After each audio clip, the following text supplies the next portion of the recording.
Welcome. I would like to welcome you to episode 327 of the Unpopular podcast. This is the man, the myth, the legend, Jalen Hunter. And here at the Unpopular podcast, I'm not really asking you to agree with me. I'm asking you to hear me out. So we haven't gotten there yet. We have made it to the end of the NBA regular season, and we're now in the play-in tournament. The play-in tournament, which is, of course, the last, 4 teams in each conference, 7 to 10, to see who makes it to the playoffs. And I'm going to give my predictions of who I think is going to win the play-in. You have the Pelicans going against the Thunder, the Lakers going against the Timberwolves, the Raptors going against the Bulls, and the Heat going against the Hawks. Now, let me preface this by saying I am doing this Tuesday afternoon. So there have been games that have already commenced. I think the Hawks and Heat have already happened and the Lakers and Timberwolves. But of course, it's happening before I say anything. So I'm going to give my prediction. I'm going to talk about each game, and I'm not going to give my prediction on the playoffs just yet, seeing as the playoffs start Saturday, so I can do it for the Saturday episode. But I'm going to talk about the play-in. Let me first actually start with the Timberwolves and how we all know about the Rudy Gobert punch. The Rudy Gobert, Kyle Anderson had war of words, and Kyle Anderson, from what's being reported, has said some things that wasn't the easiest to accept. And Rudy Gobert, of course, hit him or punched him in the chest or something, or punched him in the shoulder or something like that. Because of that punch, Rudy Gobert will not be traveling with, or did not travel with the team, or is not traveling with the team to play the Lakers in the play-in tournament. And on top of that, Jaden McDaniels, who is the Timberwolves' best on-ball defender, he punches a wall.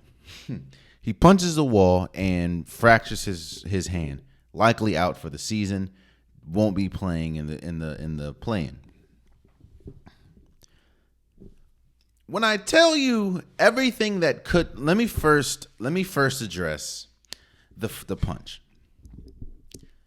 What I think people don't understand, some people don't understand. A couple things. One thing is, just because you're a veteran doesn't mean you're automatically a leader. Just because you've been in the league for 6, 7, 8, 9, 10 years doesn't automatically make you a leader. Now, I'm not saying Kyle Anderson's not a leader. But what I'm saying is, just because you're a veteran, people have to respect you as such. People have to respect you as a leader. Some people do not garnish that respect. Again, I'm not saying anything about Kyle Anderson. What I'm saying is,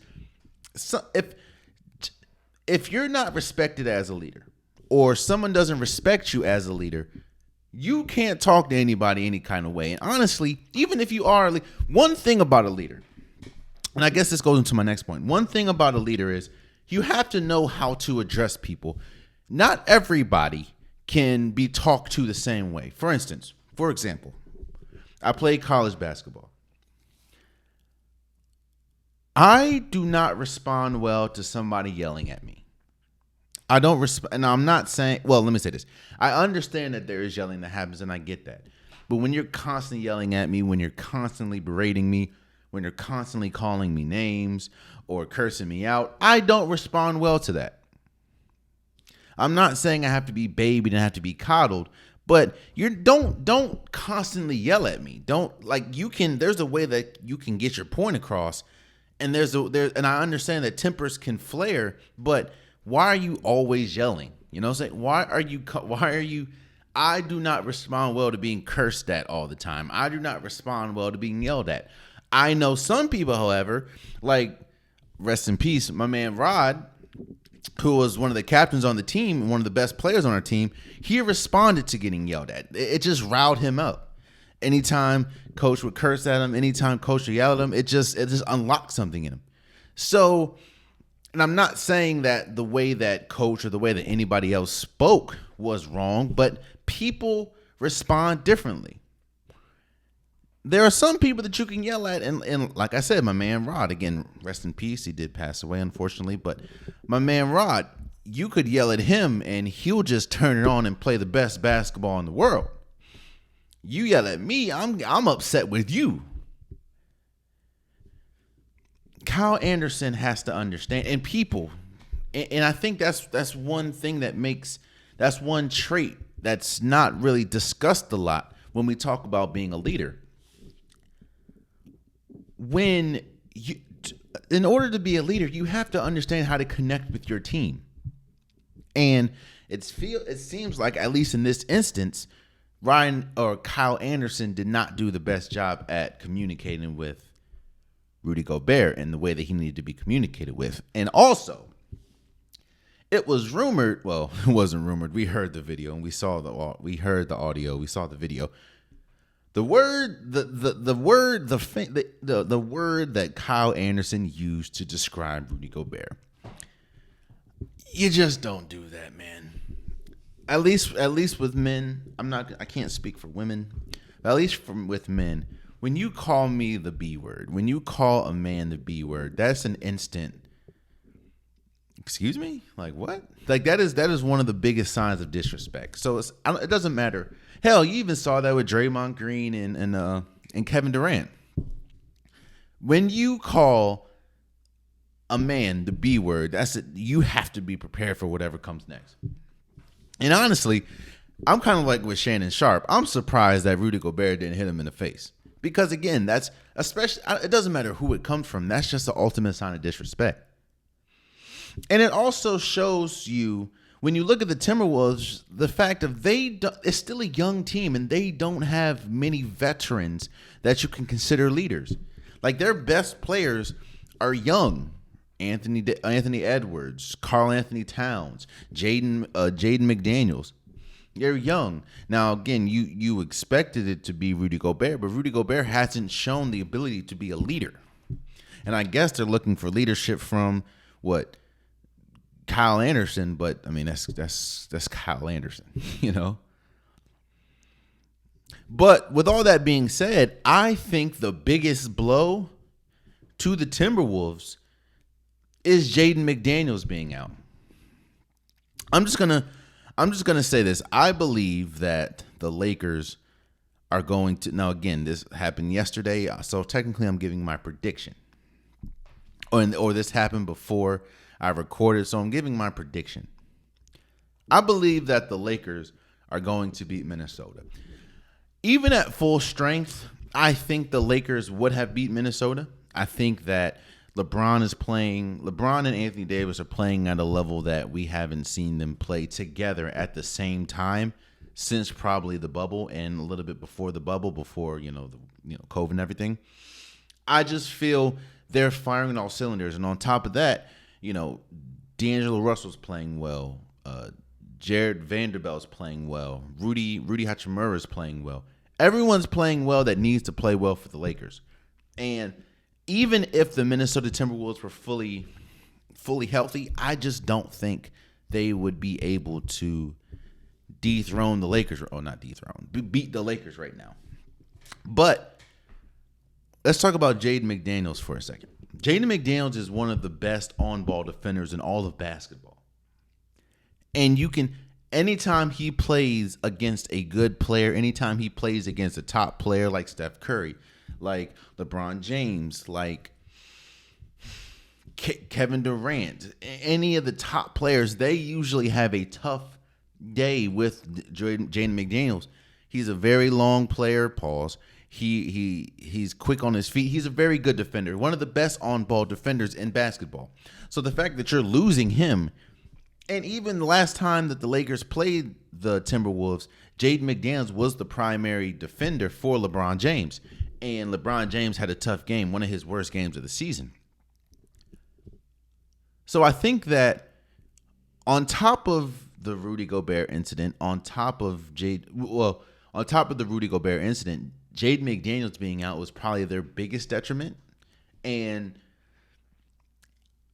again, I'm giving my prediction now because it hasn't happened yet, but I think that the Lakers are going to win that game. That's just how. That's just. I just think that's what's gonna happen. And then let's talk about the Miami Heat and the Atlanta Hawks, because there also was a report that came out, I think yesterday or 2 days ago, saying that the Atlanta Hawks have permission, like the ownership has given the GM and the head coach permission to do whatever it needs to do whatever needs to be done to help the organization. That even includes trading Trae Young if they have to this offseason.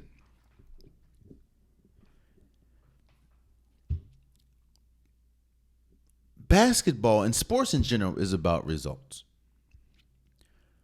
It's about what have you done or what have you shown. What everyone in the league is talented. Now, yes, there are people that are more talented than others, but that everyone in the league is talented. And kind of like when we talk about Damian Lillard and his loyalty thing, which I get, an organization's number one goal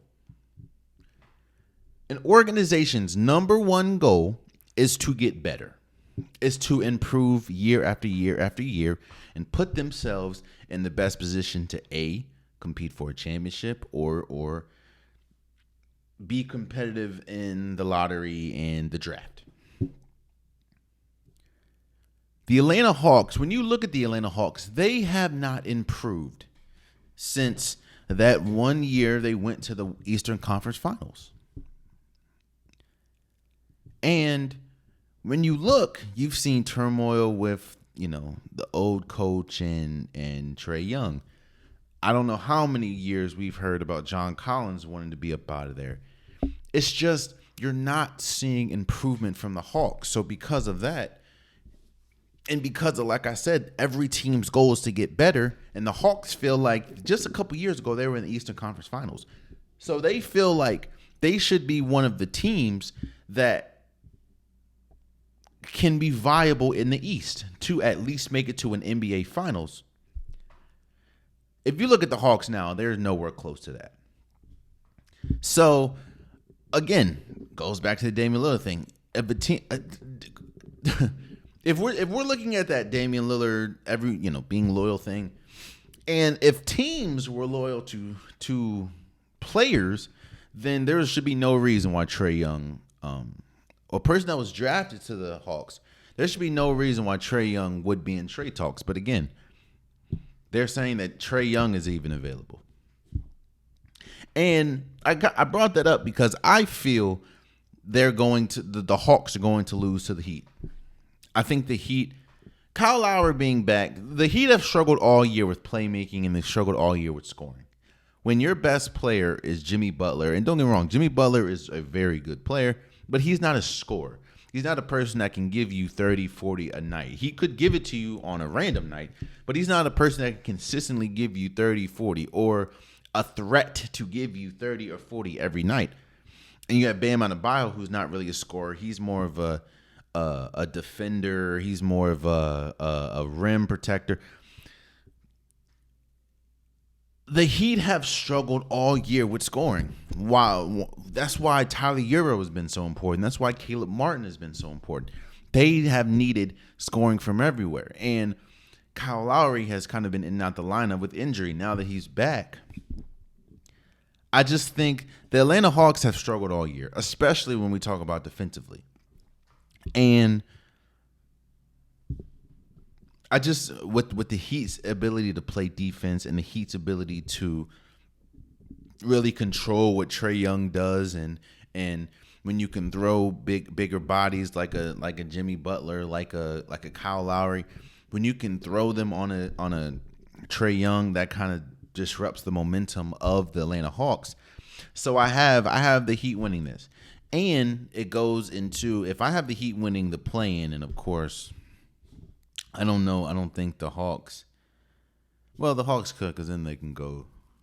They can either beat the Raptors or Bulls. But if they don't make this playoffs in general, I think that there's no shot.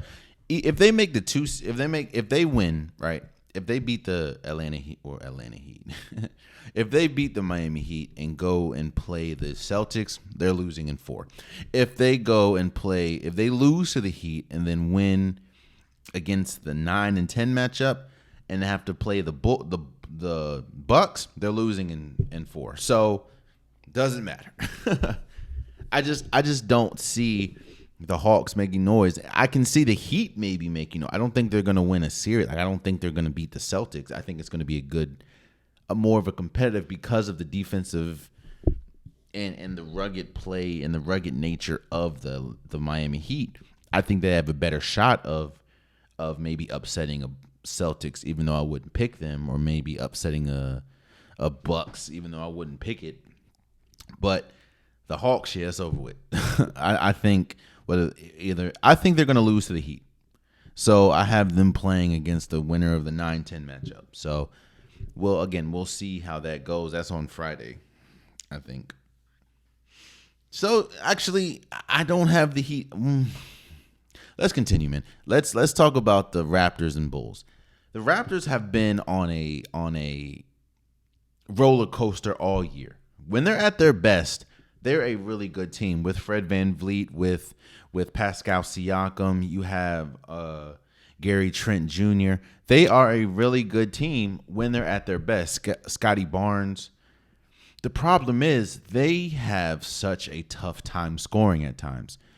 They've needed Fred VanVleet to take that offensive leap, and he hasn't really, or he struggled all year, especially shooting from the 3.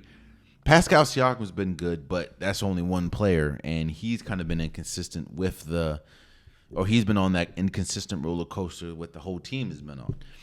So I don't have much faith in them, even though I do think they're going to beat the Bulls, because here's the thing about the Bulls. The Bulls they've been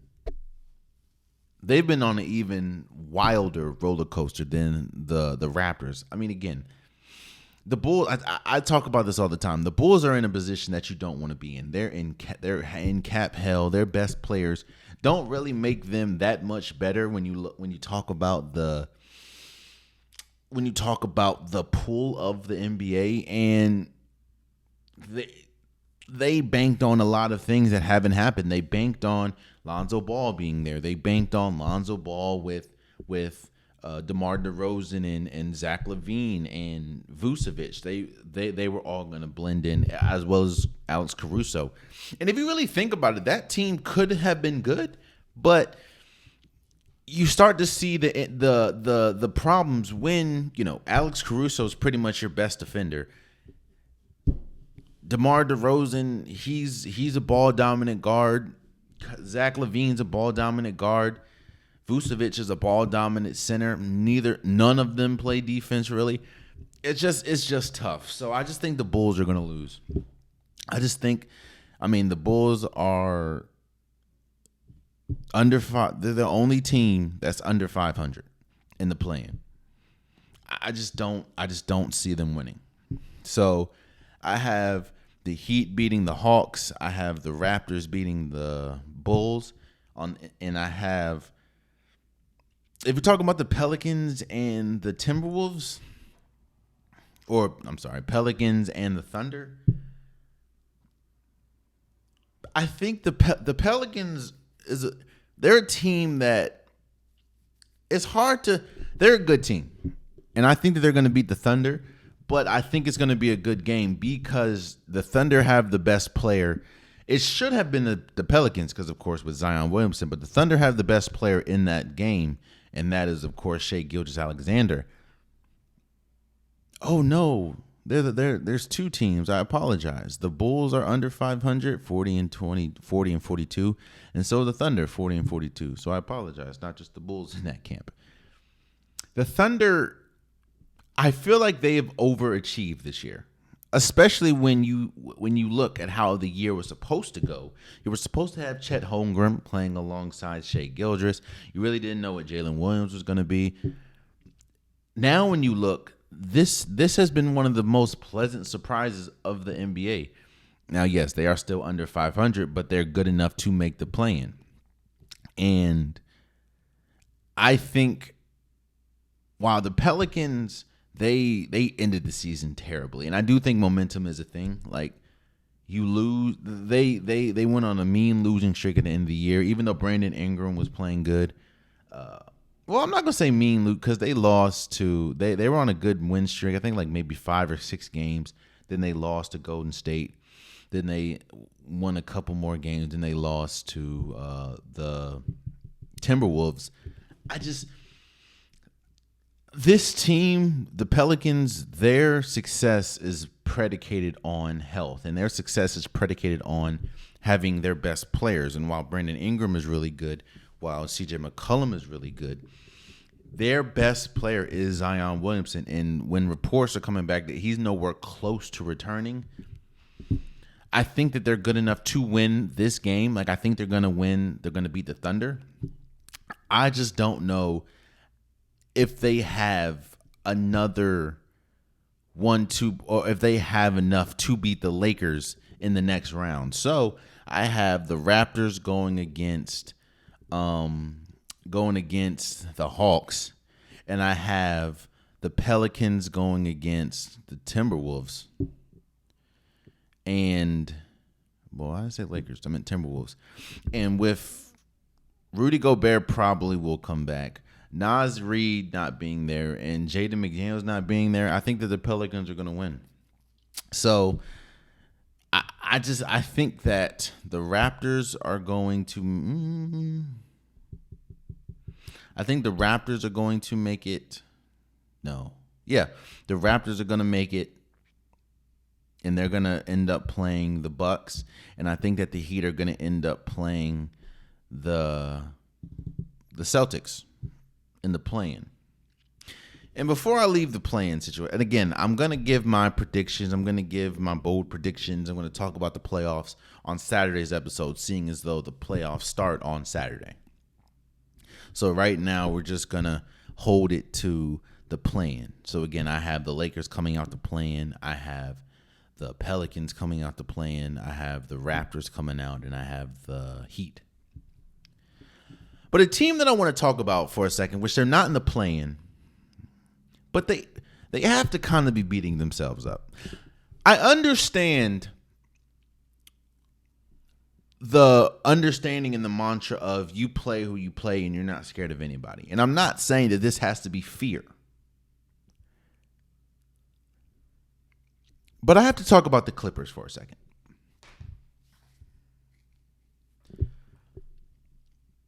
Teams are smart. Teams hire analytics people to help them make the best decision for their team. Teams hire groups of people to help them see things that they may not see on the surface.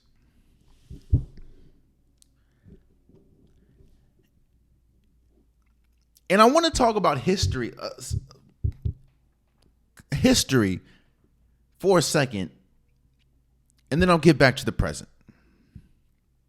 Now, it's not that far back in history. It's just a couple years ago when the Clippers made it to the Western Conference Finals. Now, yes, the Clippers ultimately lost. I think it was 2019 or 2020. 2020, I believe, or 21. 2021. 2021. The Clippers make it to the Western Conference Finals to go against the Suns. Now, of course, they ultimately lose because Kawhi Leonard didn't play that series. Paul George played pretty well, but, you know. When I say I want to look back into history, I want to remind the Clippers how they got there. They avoid the last few games of the season. They either could have opted to win and had a better seed, or lose and had an easier path to the finals, or easier path to the Western Conference Finals. They ended up losing because they knew that they wanted to go against the Nuggets. They didn't want to have to go against the Golden State Warriors. They didn't want to have to go against not the Golden State Warriors. I'm sorry. They didn't want to have to go against the top team. They opted to go against the Nuggets, which they ultimately won. And then they had to go against the Utah Jazz, which they ultimately won. You see, let's bring it back to the present.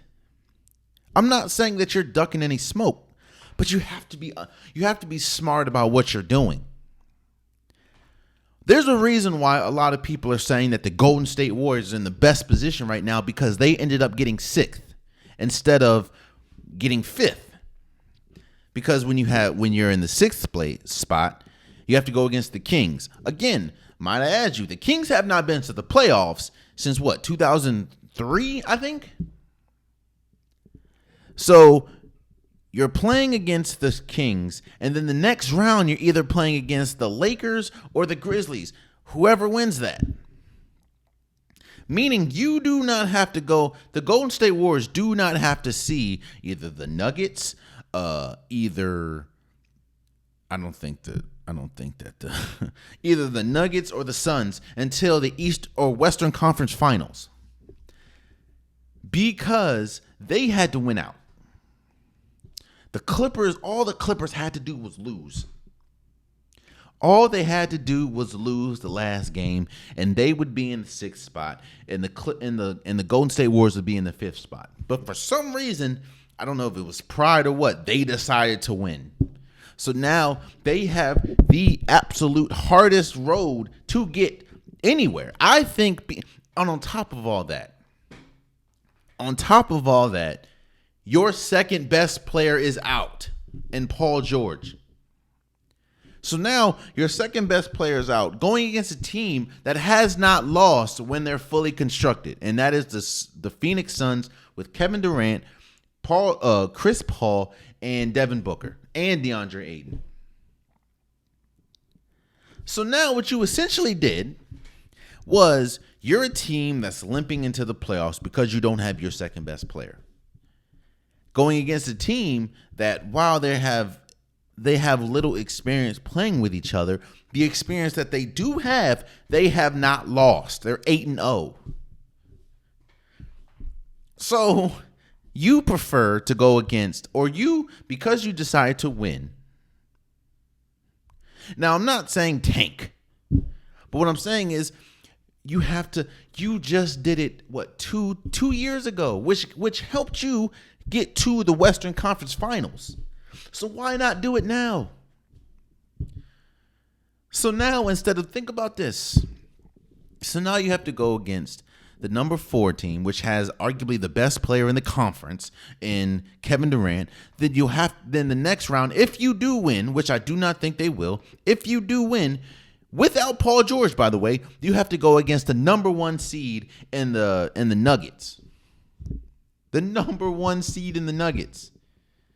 That could possibly at that time have a 3-time NBA MVP and firing on all cylinders.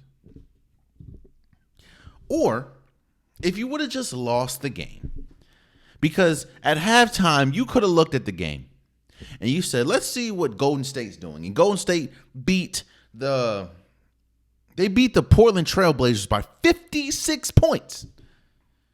They had an NBA record 55 first quarter points.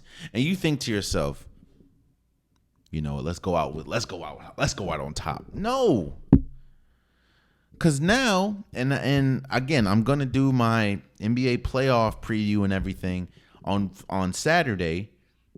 But spoiler alert, I have the Clippers losing to the Suns.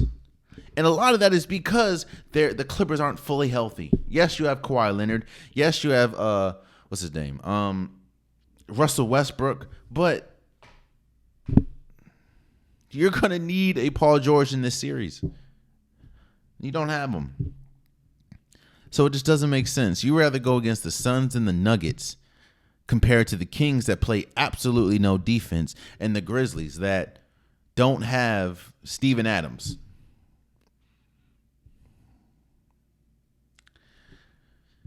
Yeah, I don't think that was the smartest decision you've ever made in your life, but hey. And again, I'll talk about the playoffs and everything on Saturday. But I have the Pelicans, the Lakers, the Raptors, and the Heat making it out of the play-in. Let's move forward.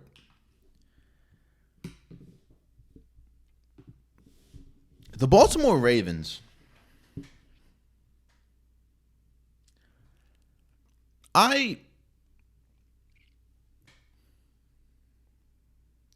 do I address this?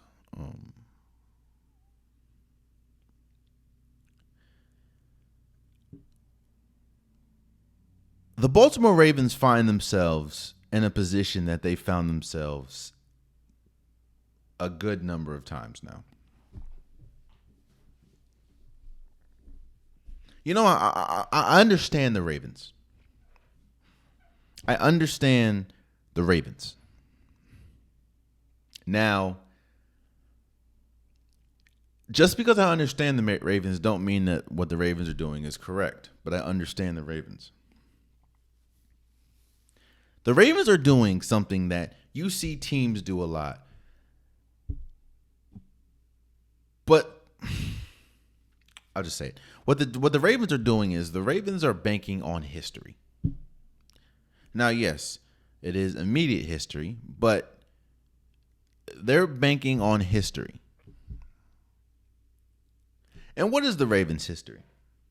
When you look at both Ravens Super Bowls, they had an incredible defense and a serviceable offense. I mean, they won a Super Bowl with Trent Dilfer as their quarterback and Joe Flacco. Now, yes, Joe Flacco had an incredible. He's pretty much the next coming of Eli Manning in the playoffs. But you had Joe Flacco, you had Trent Dilfer, won you a Super Bowl.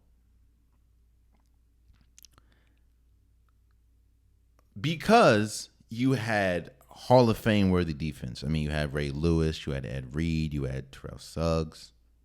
You know.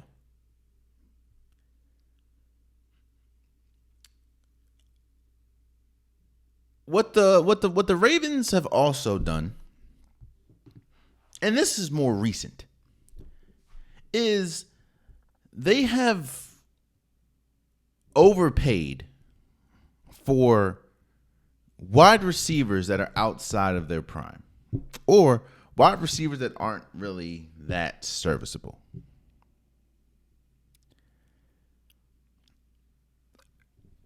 The Ravens just signed Odell Beckham to like a 1-year, $18 million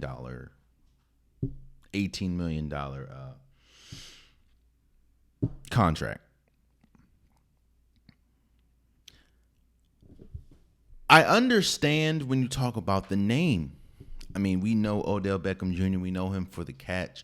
He's now a Super Bowl winning Odell Beckham Jr. At his best, he was one of, if not the best wide receiver in the league. And I understand that a lot of his years, he was playing with a Eli Manning at the end of his career.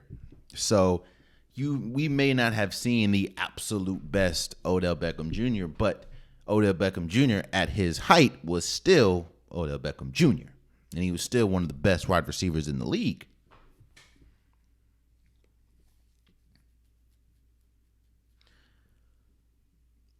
But let's be completely and I'm going to preface this by saying I am a fan of Odell Beckham Jr. I'm a fan of every player getting what they feel they deserve. Now, yes, a lot of this was because of injury, but that also is a factor in this statement. Odell Beckham Jr. has not caught over 1,000 yards since 2019.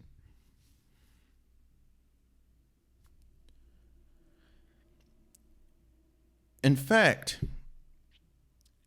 he has not played over 8 games since 2019. Odell Beckham Jr. is coming off of a ACL tear in the Super Bowl in 2021. Didn't play at all in 2022. And now will be playing for the Ravens for 1 year, $18 million. And the thing that I kind of, I don't know for sure, of course, but the thing that I kind of feel is the Ravens didn't need to give him that much money. You saw a report saying that Odell Beckham Jr. gave the Jets an option to match, and they were very quick in saying, we can't match that. We're not going to match that. Which then has me thinking, I don't think the Ravens were really bidding on anyone else or bidding against anyone else. So I don't think you needed to give him $18 million. Let's not forget that the Ravens also brought in Deshaun Jackson last year. And while Deshaun Jackson at his best is a very good wide receiver, very formative wide receiver, we know what he did for the Eagles. We have not seen that Deshaun Jackson in years. And I get it, but I think they don't understand the optics. I get you sign Odell Beckham Jr. in hopes to keep Lamar Jackson. I mean, now you have Odell Beckham Jr., you have Rashad Bateman when he comes back, or perfectly healthy, hopefully, to start the season. Of course, you still have Mark Andrews.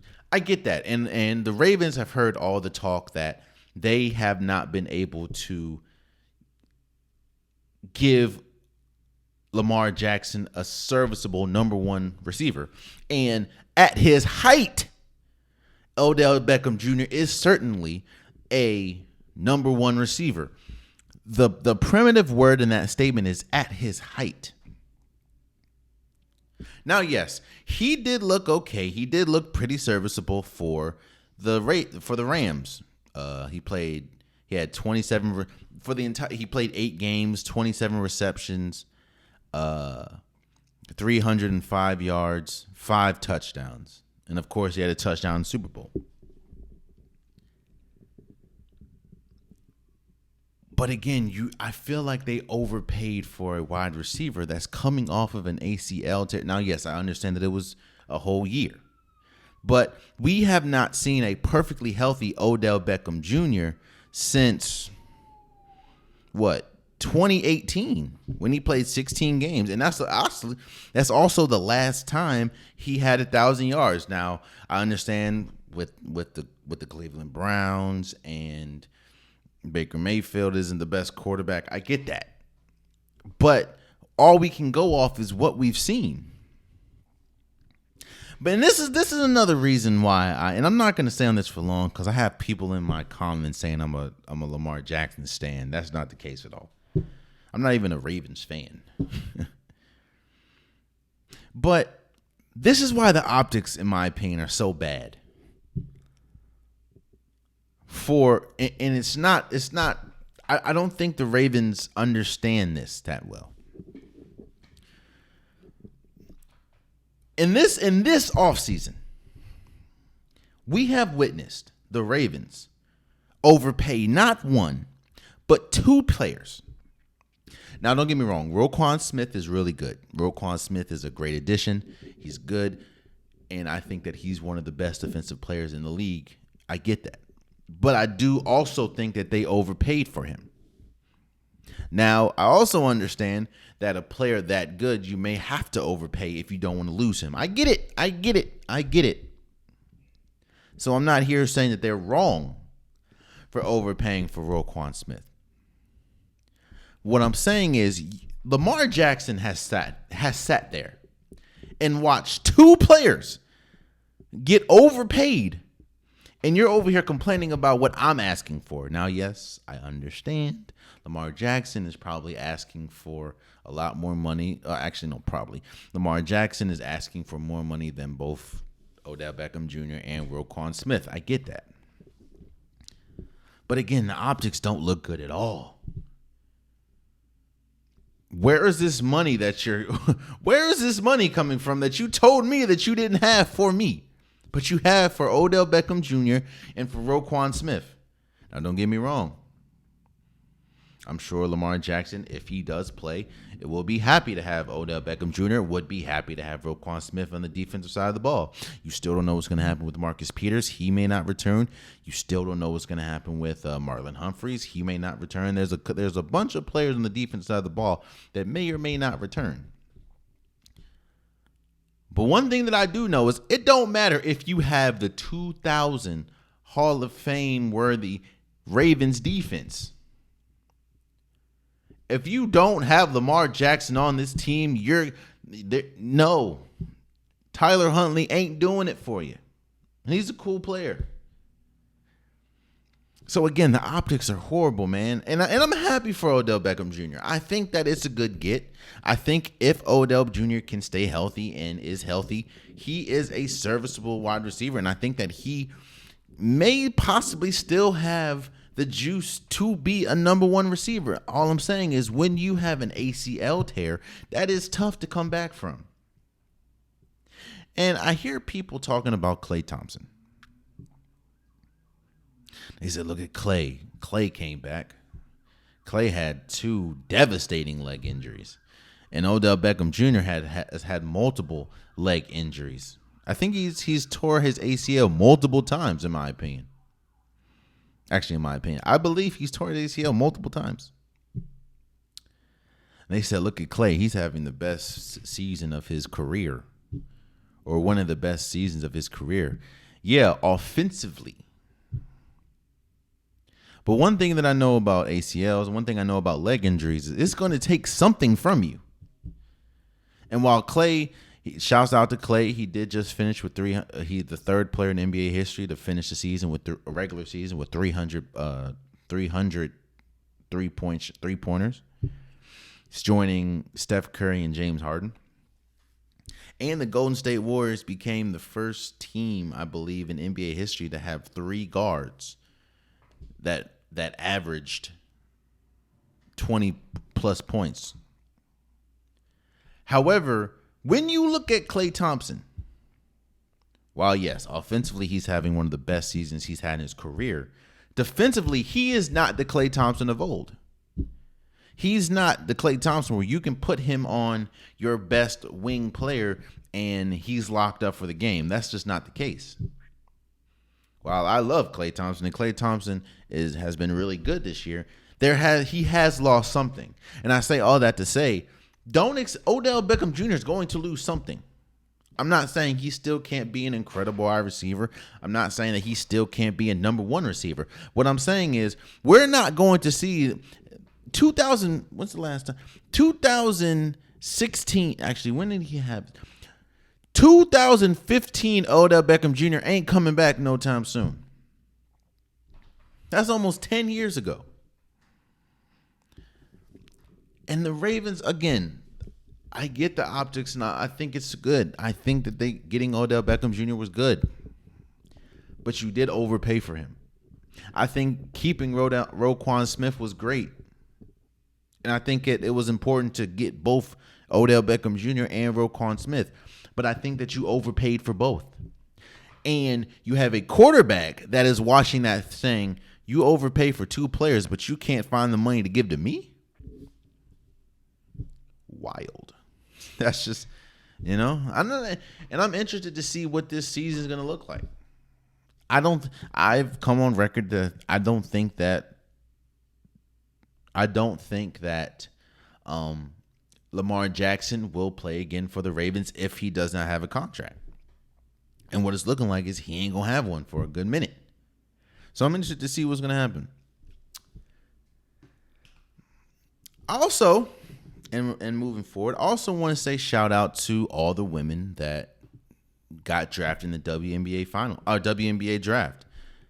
You're seeing a talent flux of players in the or in college going to the WNBA. The WNBA women, and I said this when we talked about the Final Four and the women's championship and how the viewership has gone up and how the attendance have gone up.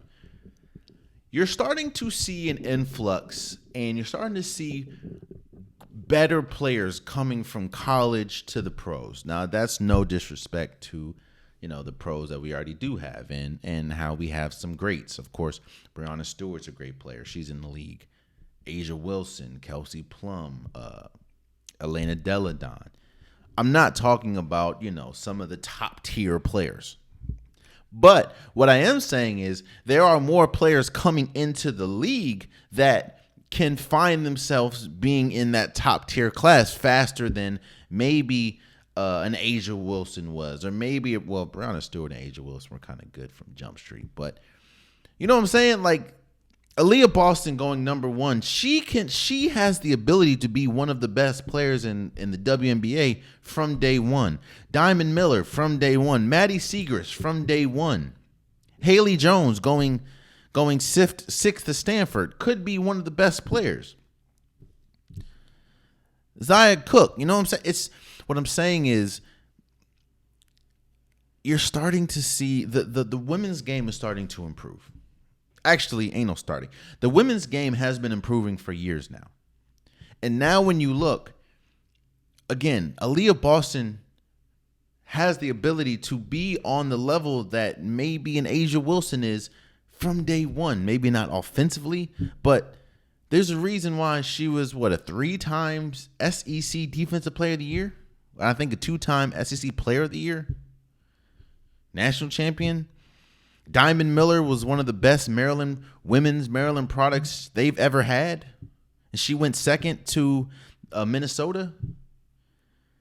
Hell, South Carolina had 5 players get drafted. 5. And they talking about I was overhyping Don Staley. 5 players. What?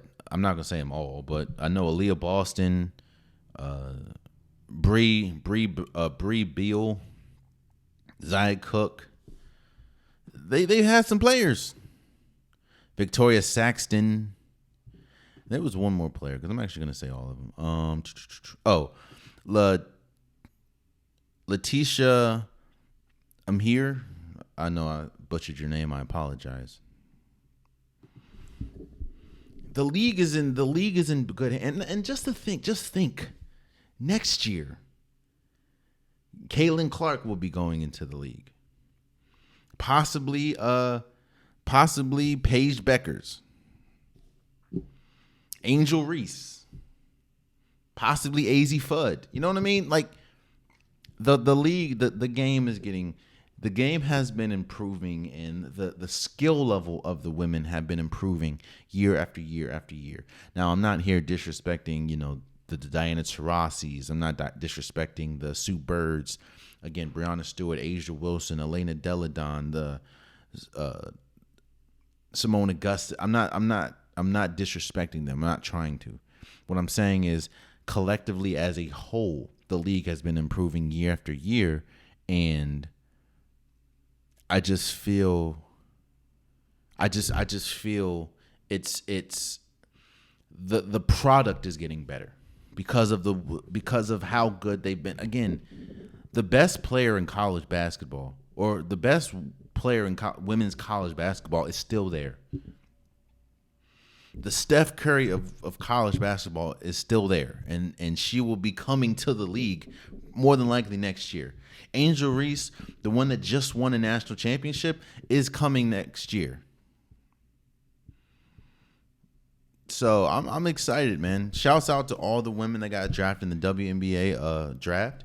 Shouts out to you guys. I think that it's going to be an incredible class. I think that this is an incredible class. Again, when you have Aaliyah Boston, Diamond Miller, Maddie Siegrist, Haley Jones, Jordan Horston, Zia Cook, or Zia Cook. I'm sorry. You have, this is a good draft. This was a great draft. Alexis Morris goes to Connecticut Sun. Again, Bree Beal goes to South Carolina. Shouts out to the women, man. I'm excited to see. Maryland had 2 draft picks. In the first round, actually. I'm excited to see what the league has or how the league is going to continue to improve. So, let's move forward. I also want to shout out, because I'm not going to stay on here long, I want to shout out the Boston Bruins. I've said all year, and all year they have been on an historic run, and they pretty much did it. The Bruins set an NHL record with 63 wins for a season. And again, as I'm recording this, they still have 2 games to go. They have a game against the Capitals, which I believe they're going to win, and they have the game against the Canadiens, or Montreal. This Bruins season has been one for the record books. Again, they have the most seasons. They have an NHL 63 wins. NHL record 63 wins. And it's fitting that David Pastrnak helped secure that with a hat trick over Philly on Sunday. And David Pastrnak has been one of the best players and one of their most important players all season. Again, it really comes down to what's going to happen in the postseason. They won the President's Cup. They have a record. They have the wins record. It's just how are they going to fare in the playoffs? And one thing that I do know about the playoffs and the winners of the President's Cup, it doesn't really bode well. That's why a lot of people are skeptical about Boston. Because if you look on paper, they're the best team by far. They're the perfect team. They do not have a hole. However, as we know about any sport, the postseason is different. It's all about matchups. It's all about who's hot, who's not, who's injured, who's not, who's perfectly healthy. And again, for some reason, some people call it the President's Cup curse. When you win the President's Cup, a lot of times you don't win it all. So I'm not here saying that they aren't going to win it all. What I'm saying is they are clearly the best team in hockey, clearly by far. And I would be surprised if they don't win it all, especially with the regular season that they've had. Again, shouts out to the Bruins for setting the NHL record with 63 wins this season. And they still had 2 more to go. So, and again, there's one tonight, but I'm recording before. So it could get all the way up to 65 wins. And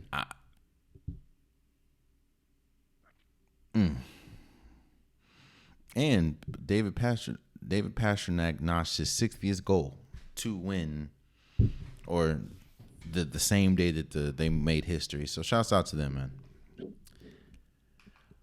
I also want to shout out Israel Adesanya for, of course, beating Alex Pereira in UFC. UFC 287. He knocked that dude out. It was actually a good fight too, Alex. It was pretty even until Israel Adesanya. Again, that's the thing about boxing, man, or fighting in general. You never know. You never know. It's you have one moment can dictate the entire fight.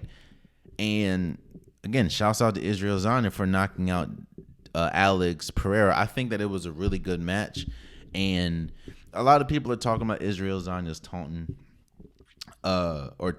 after the fight. Look here.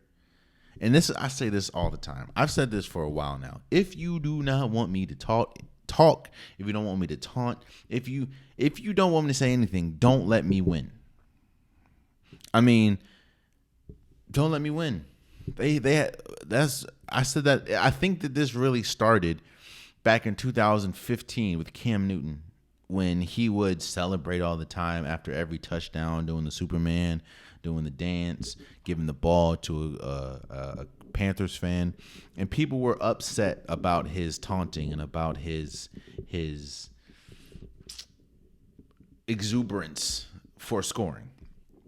Israel Adesanya, he did the whole bow and arrow thing with Alex Pereira on the ground, knocked out. Of course, we know about Alex Pereira's son taunted Israel Adesanya when he was knocked out, and Israel Adesanya then pointed at his son and did the same thing. And people have a problem with it. Look here, bro. If you do not want me to taunt, don't let me win. Israel Adesanya is one of the best UFC, pound for pound UFC fighters we've ever seen. And it just proved. And Alex Pereira is pretty good too. Now they are rumoring, or it is a rumor, and he could move up to heavyweight, which is, I mean, look, I know Israel Adesanya tried to move up, didn't work too well for him, and I'm not, do what you do best.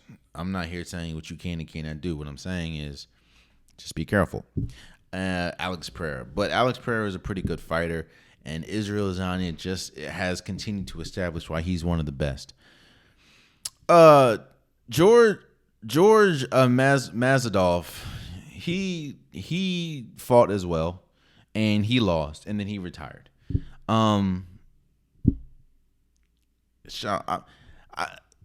People keep calling him one of the greats. I don't understand it. I mean, don't get me wrong. I understand he's been in UFC for 20 years, something like that. But he lost his last 5 straight fights. Of course you're going to have to retire, bro. Like, you're not winning anymore, bro. And I'm not trying to be disrespectful, but that's just what it is. Of course, if you lose 5 times in a row, you're going to have to think, all right, bro, maybe I don't got it no more. So, I mean, he finished a career 35-17. And he went up against Gilbert Burns, who's 22-5. So, But yeah, shouts out to UFC 287. It was pretty good. Again, shouts out to Israel Adesanya for beating Alex Pereira and reclaiming the middleweight championship. So,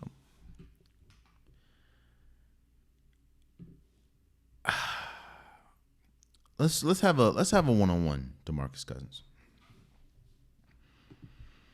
Let's have a conversation. I feel like conversation needs to be had, Demarcus.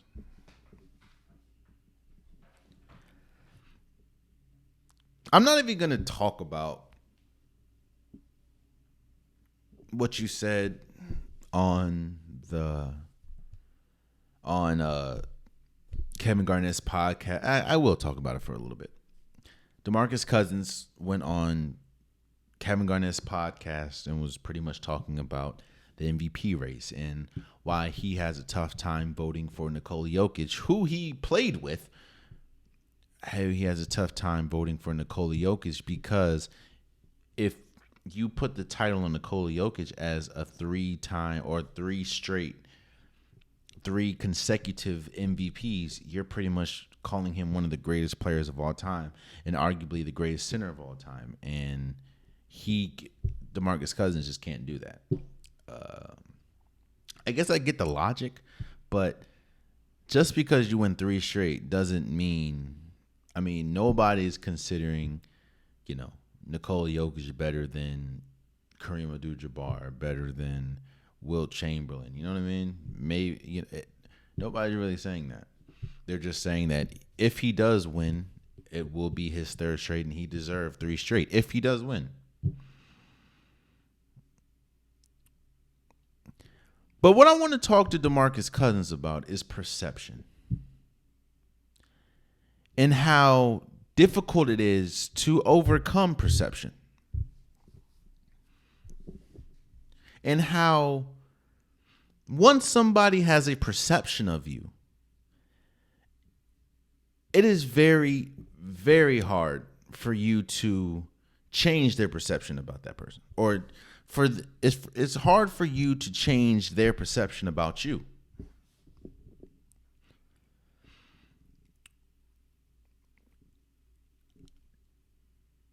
A report came out that Demarcus Cousins will be playing now for the Puerto Rican League, or for a league in Puerto Rico, in hopes to open the door to get back into the league. And I say this all the time. Your talent usually is able to supersede anything that you have going on, especially when we talk about sports. If you're talented enough, teams will allow a lot more stuff.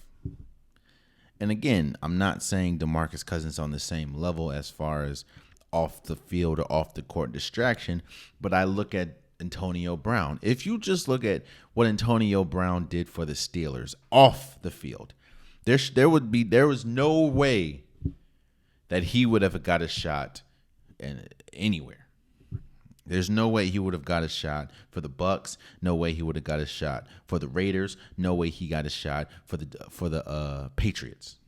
The reason why he got a shot is everything he did on the field. There's no argument that Antonio Brown will go down as one of the greatest wide receivers the league has ever seen. That if you're just talking about everything he did on the field, he is a first ballot Hall of Famer. Easy. But everything that he did off the field started to supersede or started to cloud his talent.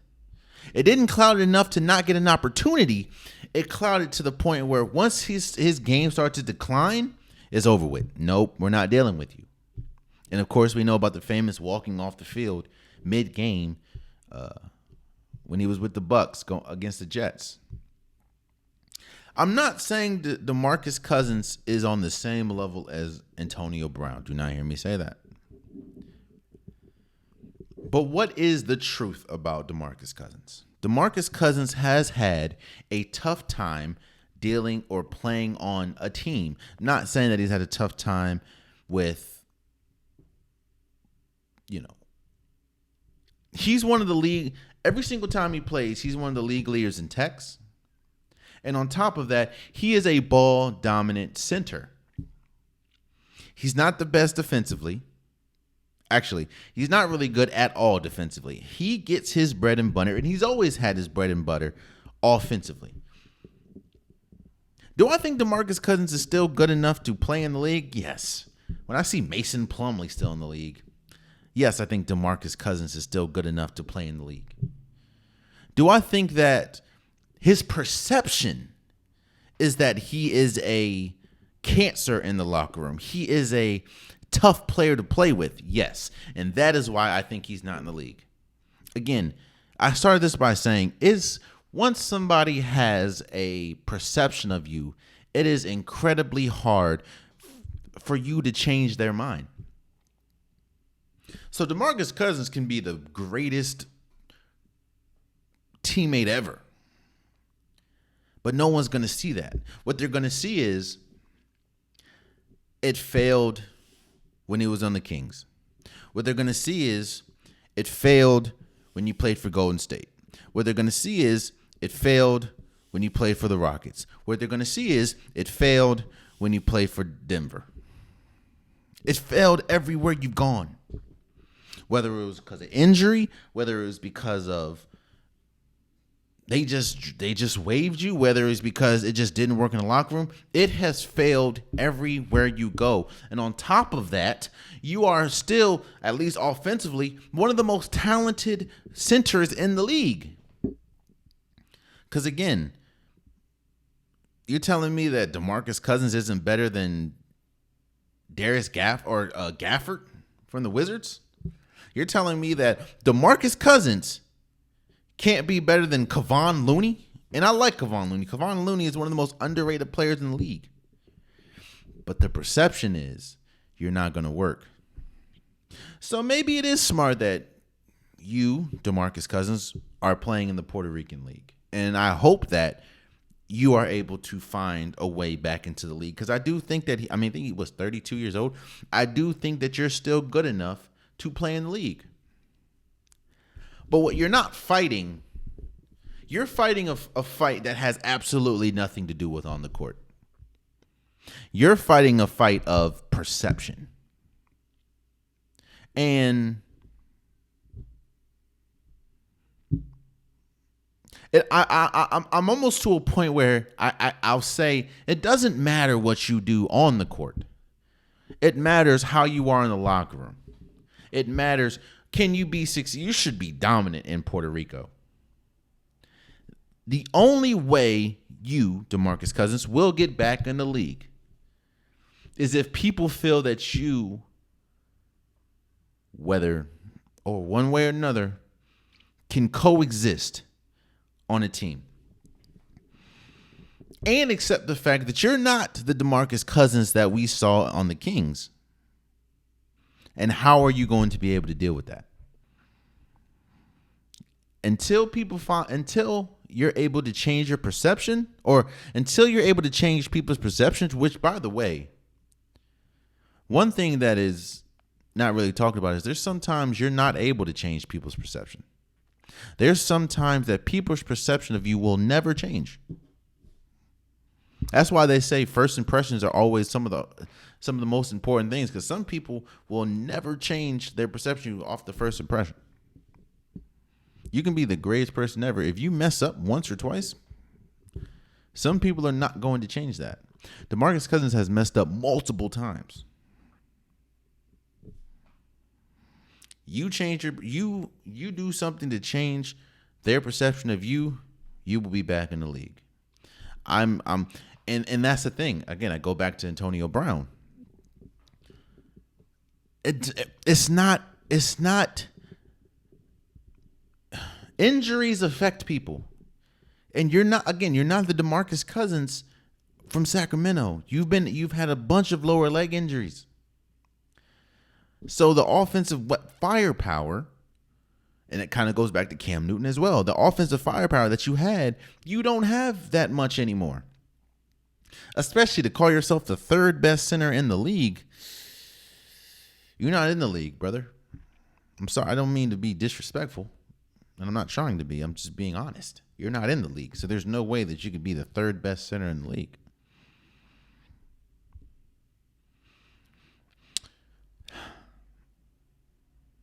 Change people's perceptions about you, and you'll be back in the league. I think Bob Myers said that. So, and lastly, before we go, I did want to shout out Jon Rahm for winning the Masters. This was his second win, I believe. Second Masters win, I believe. I know Brooks Koepka and Phil Mickelson finished second or tied for second. Tiger Woods was in it. No, actually, no, it wasn't. Tiger Woods made the cut, but injuries, man. Look, injuries really will derail Tiger Woods. Bro, did you see the video of Tiger Woods? He could barely walk. I get it. I get the competitive nature. Trust me. Hell, I know it all too well. I played with bone bruises. I played with sprained ankles. I get it. But I'm also never been to the point where Tiger Woods, where you really have nothing to prove. So I kind of got to the point, and I said this with Serena, man. I don't think Serena was gonna win Open anymore. I don't think Tiger Woods is good enough because of health to win a Masters anymore. But I don't want to take away from Jon Rahm. Shouts out to Jon Rahm for Ram? Yeah. Shouts out to you for winning the Masters. Well deserved, bro. And there you have it. That's been today's episode of the Unpopular Podcast. I truly appreciate you guys. If you want a Popular Podcast shirt, hoodie, sweater, long sleeve joggers, the link is in the description below. I have multiple different colors, multiple different designs. Get your Unpopular Podcast merch today. Also, please subscribe to if you're listening. Please subscribe to if you're watching. It definitely means a lot to me. Go to the social medias, subscribe to the TikTok, subscribe to the Instagram. Definitely mean a lot. Also, tell a friend to tell a friend to tell a friend. I can't do it without you guys. I see that the podcast, especially on YouTube, is growing exponentially, and I do appreciate all the support, all the help. I appreciate you guys. I truly, truly do. And keep supporting if you can. And until next time, much love.